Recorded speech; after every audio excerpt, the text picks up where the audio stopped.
Gostaria de iniciar rendendo minhas homenagens ao Dr. Alencar, professor Eviganda Martins. 25 minutos. Ok. E agradecer ao Wilson pela oportunidade de apresentar para os senhores uma versão ou uma visão trabalhista, né, soluções jurídicas trabalhistas dentro da legalidade para enfrentar momentos de crise, né. Eu já vou antecipar que havia preparado uma apresentação de PowerPoint que vou disponibilizar à Associação Comercial para fornecimento aos membros, enfim, disponibilização pela internet, até para evitar que os senhores tenham que ficar olhando os slides de PowerPoint. Essa apresentação, na verdade, ela decorreu de uma necessidade da própria complexidade da nossa legislação trabalhista, porque as soluções que eu vou apresentar são 4 soluções, são 4 instrumentos de gestão nesses momentos de crise. Elas têm inúmeros requisitos, cada uma delas tem pequenos detalhes que eu tentei sintetizar dentro desses slides, e, obviamente, de cabeça ficaria muito difícil de lembrar de todos os detalhes, mas que eu vou agora tentar resumir para os senhores, sem prejuízo dos senhores se aprofundarem na própria lei de regência de cada uma dessas soluções, e até mesmo nos slides aqui, que já fazem um bom resumo para saber se é possível o negócio dos senhores se enquadrarem nessas soluções. Antes de entrar nas soluções propriamente ditas, gostaria de fazer um panorama breve sobre as dificuldades e a nossa legislação trabalhista.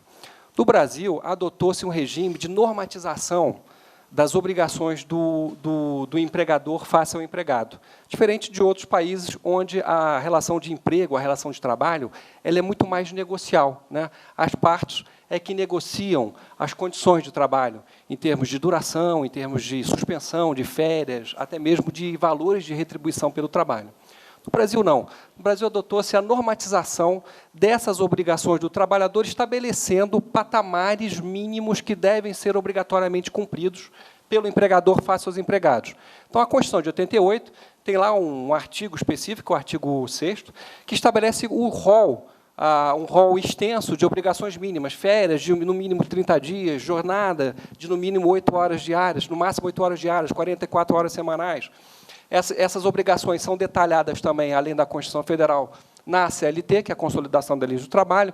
Algumas leis federais específicas tratam de assuntos relacionados às relações de trabalho, como é o caso do Vale Transporte, é uma lei federal, e até mesmo o Poder Executivo estabelece normatizações através de normas regulamentadoras, portarias, como é o caso das famosas normas regulamentadoras do Ministério do Trabalho, que falam de insalubridade, periculosidade, condições de trabalho, condições de segurança, enfim, é um rol vasto de leis, e a gente tem que, na verdade, entendê-las e tentar se virar nesse emaranhado dessas leis, né? Agora, eu diria para os senhores, qual é a grande dificuldade? É porque, muitas vezes, o que está escrito não é exatamente como os tribunais entendem essas leis. Então, as nossas dificuldades, como empresários e como advogados, não é apenas entender o que a lei diz, porque, muitas vezes, ela diz uma coisa, mas o Poder Judiciário entende sobre aquilo que está escrito uma coisa completamente diferente. Por quê?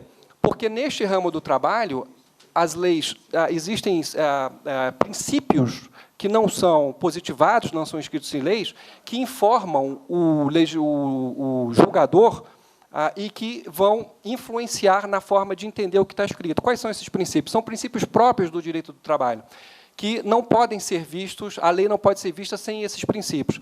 Por exemplo, o princípio da norma mais favorável. No direito do trabalho, se o empregador estabelece uma condição mais favorável para aquele empregado, aquela condição ela suplanta, em termos daquela relação, qualquer outra lei que estabeleça sobre o mesmo assunto. Então, se eu dou 60 dias de aviso prévio, e a Constituição me fala que o mínimo é de 30, aqueles 60 dias ele passa a ser um direito absoluto muito maior até do que a Constituição deu, e que depois, por outros princípios, por exemplo, pela a não possibilidade de alteração prejudicial dos contratos de trabalho, é um outro princípio, não posso suprimir esses direitos. Então, são diversos princípios. O princípio da norma mais favorável, o princípio da inalterabilidade dos contratos do trabalho em prejuízo do trabalhador, o que nos faz pensar que, muitas vezes, eu não posso dar um benefício em termos continuados, porque depois eu não posso tirar esses benefícios, quer dizer, enrijece, de uma certa maneira, a possibilidade de, em determinado momento, o empregador gratificar o empregado. princípio, por exemplo, da primazia da realidade sobre a forma, ou seja, eu não posso descaracterizar uma relação de emprego, estabelecer, por exemplo, uma relação de pessoa jurídica, quando, na verdade, aquilo é uma relação de emprego. Não interessa a forma que eu dê, ou tente burlar as leis trabalhistas. Se há uma relação de emprego, estão caracterizados os elementos, que é a pessoalidade, subordinação, a não eventualidade e onerosidade, há uma relação de emprego e essas leis protetivas elas se aplicam inexoravelmente. Então, o sistema é complexo, porque nós temos as leis positivadas, que derivam do poder legislativo, do poder executivo, nós temos os princípios que informam e que vão ajudar a interpretar essas leis. E apenas para demonstrar, e depois para entrar no assunto das soluções possíveis dentro do ramo trabalhista, eu trouxe um exemplo de perplexidade que se encontra na dificuldade de entender essas leis. Por exemplo, nós temos no Brasil as chamadas convenções e acordos coletivos, né, que são os instrumentos de negociação que são celebrados entre sindicatos patronais e sindicatos de empregados, no caso das convenções coletivas, né, que são obrigatórios, em termos econômicos, que os sindicatos, a cada ano, estabeleçam percentuais de atualização monetária e patamares mínimos de retribuição dentro daquela categoria. Nós temos os acordos coletivos, que são aqueles instrumentos celebrados entre a empresa e o sindicato de empregados, né? O que diz a CLT a respeito desses instrumentos de negociação coletiva? Diz textualmente que esses instrumentos, para ter validade, eles precisam ter um prazo de vigência. E o prazo de vigência não pode ser superior a 2 anos. Isso é o que diz a CLT textualmente. Ora, um intérprete da lei, um advogado, quando lê a CLT, diz, olha, prazo de vigência significa dizer que, durante aquele período, tá certo? Aquilo que foi negociado passa a vigorar. Mas, fora daquele período, ultrapassado aquele período, um benefício que foi concedido está fora do prazo de vigência, deixa de ser obrigatória a concessão. E este entendimento ele vinha sendo, digamos assim, consolidado. Inclusive, havia uma súmula do TST que dizia e repetia exatamente o que a lei estabelecia. Um instrumento de negociação coletiva tem prazo de validade máximo de 2 anos. Ou seja, um benefício concedido no âmbito daquele instrumento, ele só tem validade durante o prazo de vigência do instrumento. 2 anos, que é uma coisa lógica, né? Pois, paz, meus senhores, e essas são as perplexidades que nós, na qualidade de advogados, e os senhores, na qualidade de empregados, têm que se deparar, muitas vezes, na questão trabalhista, que houve uma mudança de entendimento, a despeito do que está escrito na lei, que o prazo de vigência máxima é de 2 anos, o TST editou, em 92, uma nova súmula, revendo a súmula anterior, dizendo o seguinte, olha, aquilo que é negociado no âmbito de uma negociação de instrumento coletivo, seja acordo ou convenção coletiva, ele adere ao contrato de trabalho e ele vai ultrapassar o prazo de vigência daquele instrumento, a não ser que um outro instrumento venha revogar o benefício anterior. Ou seja, ele criou uma outra atividade dos instrumentos de negociação coletiva. Então, na verdade, as pessoas passaram até a ter uma visão muito mais severa no âmbito das negociações, em termos de conceder benefícios, porque, uma vez concedido, e se não for retirado expressamente por um instrumento de negociação coletiva posterior, ele fica ali perpetuamente, de acordo com essa súmula do TST. Então, essa outra atividade é uma interpretação dos tribunais a respeito da lei, que diz que é o prazo de vigência, mas inserindo nessa interpretação os princípios do direito do trabalho, que é a aderência das condições mais favoráveis ao contrato de trabalho, etc. Então, nós, como advogados, senhores, como empresários, muitas vezes somos surpreendidos, porque nós achamos que estamos fazendo a coisa certa, porque a lei diz como tem que ser feita, mas, na hora do vamos ver, na hora de ser julgado, o tribunal entende de uma maneira diferente e nós passamos a realizar e a perceber que a coisa estava completamente equivocada. E aí vem, logicamente, efeitos econômicos adversos, porque acabamos tendo que pagar a conta no final dessa história. Então, dentro dessa complexidade e dessa normatização, dessa positivação daquilo que é obrigatório para o empregado, o que é possível fazer? Quais são os instrumentos que conseguimos identificar na lei em casos de crise? Sempre lembrando que o que se requer aqui, qual é o objetivo, é a preservação do emprego,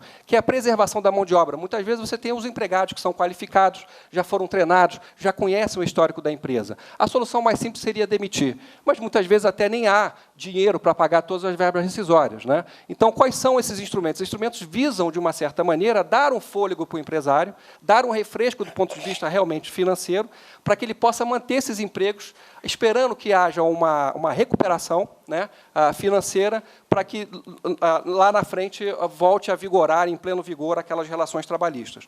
São 4 os instrumentos, eu vou detalhar eles aqui um por um. O primeiro deles são as férias coletivas, é um instrumento muito conhecido. O segundo deles chama-se layoff, né?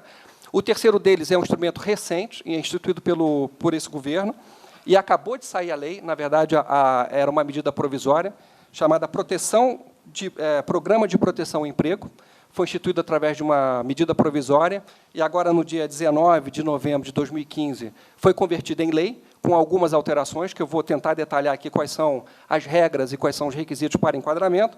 E um terceiro é um instrumento previsto numa lei de 1965, que é a redução de jornada e redução de salário de forma proporcional através de negociação coletiva. Enfim, são esses 4 instrumentos. Vou tentar detalhar aqui de forma rápida quais são as regras e também as formas procedimentais de instalação de cada um deles.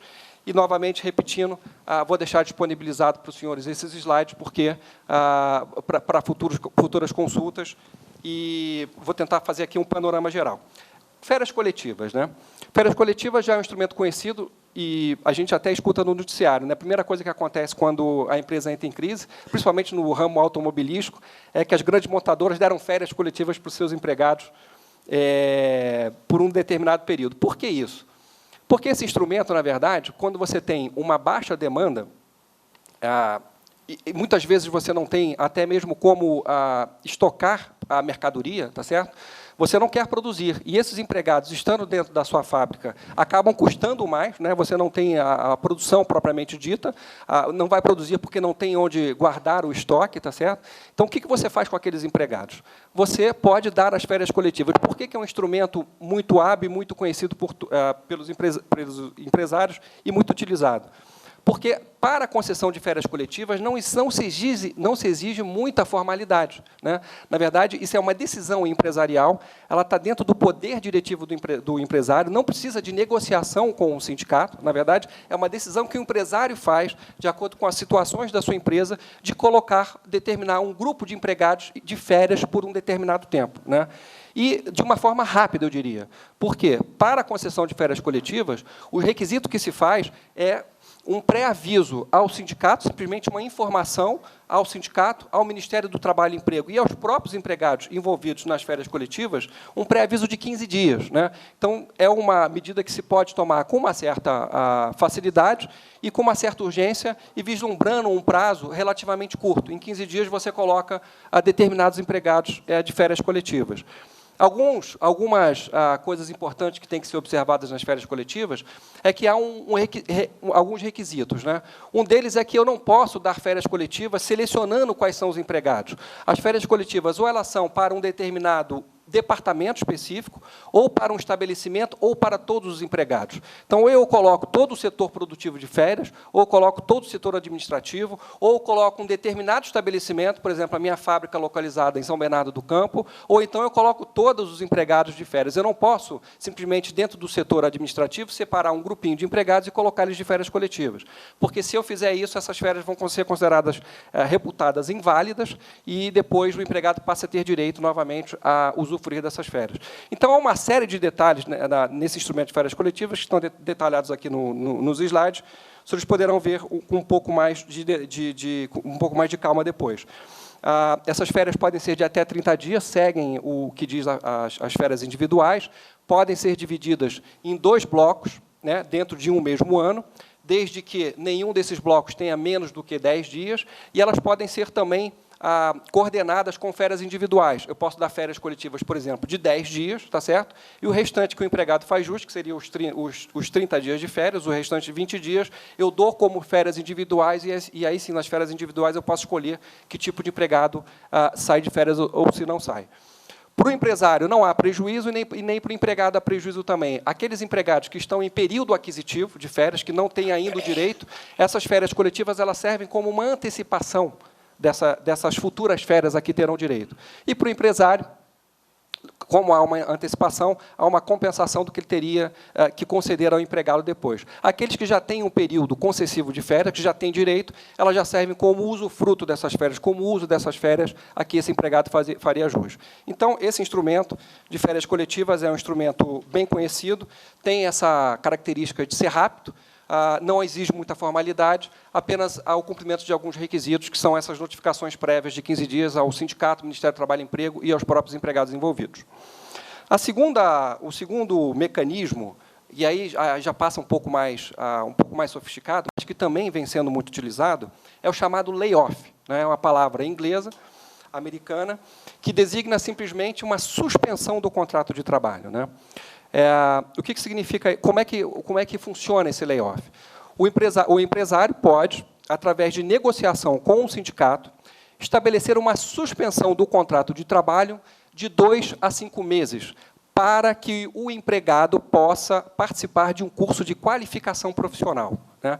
E quando se fala em suspensão do contrato de trabalho, essa palavra ela tem uma conotação técnica muito importante, porque quando você suspende um contrato de trabalho, deixa de haver obrigações recíprocas dentro daquele contrato de trabalho. É diferente de uma interrupção, onde o empregado para de ter o trabalho, mas o empregador continua tendo que pagar salário, continua tendo que recolher fundo de garantia. Na suspensão, não.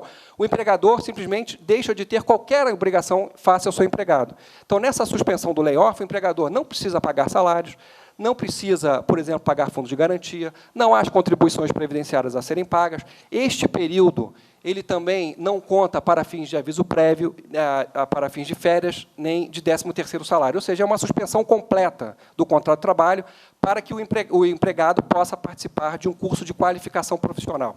Ora, mas o empregado, nesse período, vai ficar sem receber? Não. Não porque, segundo as regras do layoff, o governo paga para o empregado, durante esse período, uma contraprestação chamada de Bolsa de Qualificação Profissional. E esses recursos são pagos através do Fundo de Amparo ao Trabalhador. Então, o empresário, através de negociação, estabelece com o sindicato a suspensão de 2 a 5 meses, fornece para os empregados que estão sujeitos a esse programa um curso de qualificação profissional, e aí a lei estabelece requisitos mínimos e cargas horárias mínimas para esse curso, e, durante este período, o governo ele entra pagando para o empregado uma bolsa de qualificação profissional que vai seguir exatamente as mesmas regras do seguro-desemprego. Na verdade, essa bolsa nada mais é do que uma antecipação do seguro-desemprego do empregado. Então, todas as regras atinentes ao seguro-desemprego, em termos de habilitação para recebimento, parcelas a serem pagas, valores máximos a serem pagos, são aplicáveis a essa bolsa de qualificação profissional. O empregado recebe essa bolsa a título de antecipação, porque ele já faz jus, teoricamente, a esse seguro-desemprego. Ele vai receber de acordo com todas as regras em termos de número de parcelas e valores, tá certo?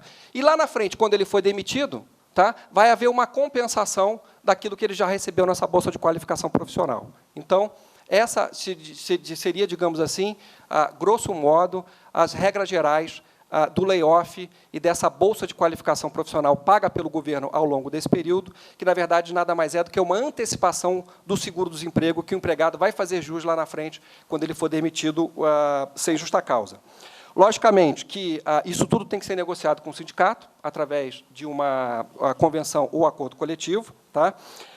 O empregado, e geralmente isso ocorre realmente nos acordos de layoff, o empregador ele pode conceder ao empregado uma parcela remuneratória adicional, tá? E a lei prevê que esta parcela remuneratória adicional ela não terá natureza salarial, ou seja, não incidirão sobre elas imposto de renda e as contribuições previdenciárias e nem o fundo de garantia. Então, a lei dá essa permissão de que haja uma complementação desses salários, sem que essa complementação tenha uma natureza salarial. Isso tem que estar previsto na convenção coletiva também.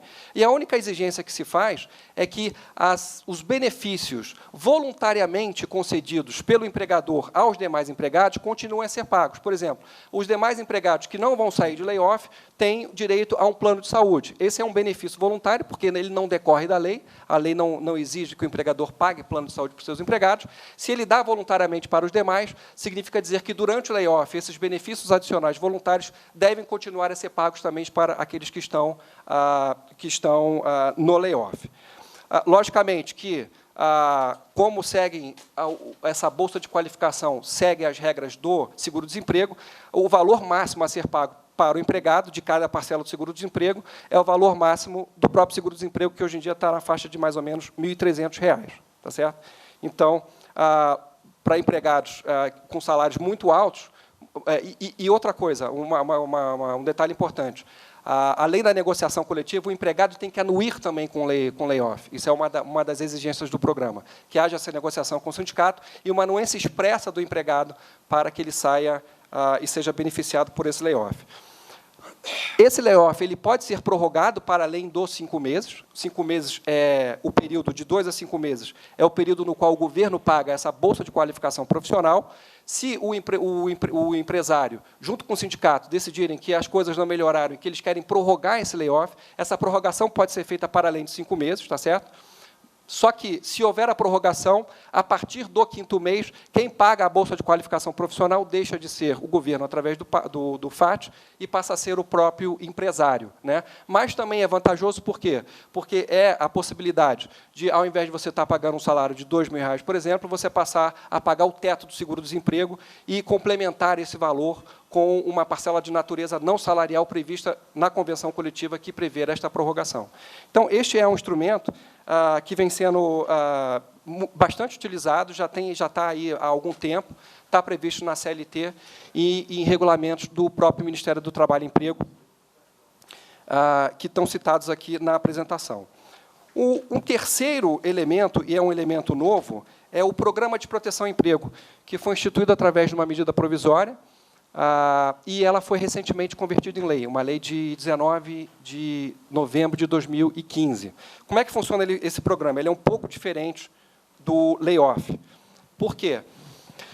Primeira coisa, tem que ser negociado através de acordo coletivo com o sindicato também. Isso é a obrigatoriedade. E, neste programa, se prevê que o empresário pode reduzir salário e jornada até 30%. E de forma proporcional. Então, ele reduz salário até 30% e, de forma proporcional, reduz a jornada do empregado até 30%.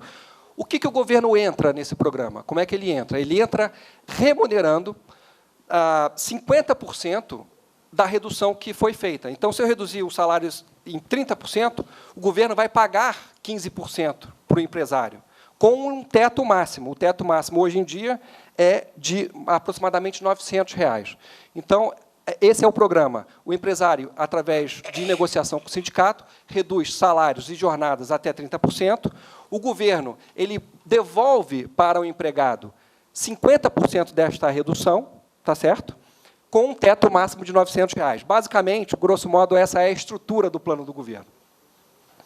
Esse programa ele tem um prazo máximo. As empresas que se enquadrarem, elas podem ficar nesse programa durante 24 meses, tá certo? Há uma janela de inscrição que vai até o dia 31 de dezembro de 2016, tá? Então, há ainda todo um ano para se inscrever nesse programa, e ele se encerra no dia 31 de dezembro de 2017. Ou seja, a empresa que se aderir ao programa hoje... Ok. A empresa que aderir ao programa hoje, ela pode se beneficiar dos 24 meses. Aquela que aderir ao programa, por exemplo, no dia 31 de dezembro de 2016, ela só vai poder ficar no programa por mais 12 meses, que é o prazo final do programa. Ele se encerra dia 31 de dezembro de 2017.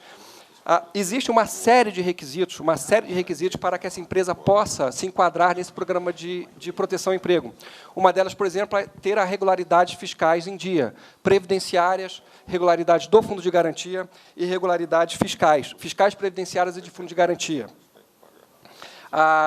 A empresa tem que estar constituída há pelo menos 2 anos, tem que ter inscrição no CNPJ há pelo menos 2 anos, ou seja, empresas recentemente constituídas não poderão se aderir a esse programa.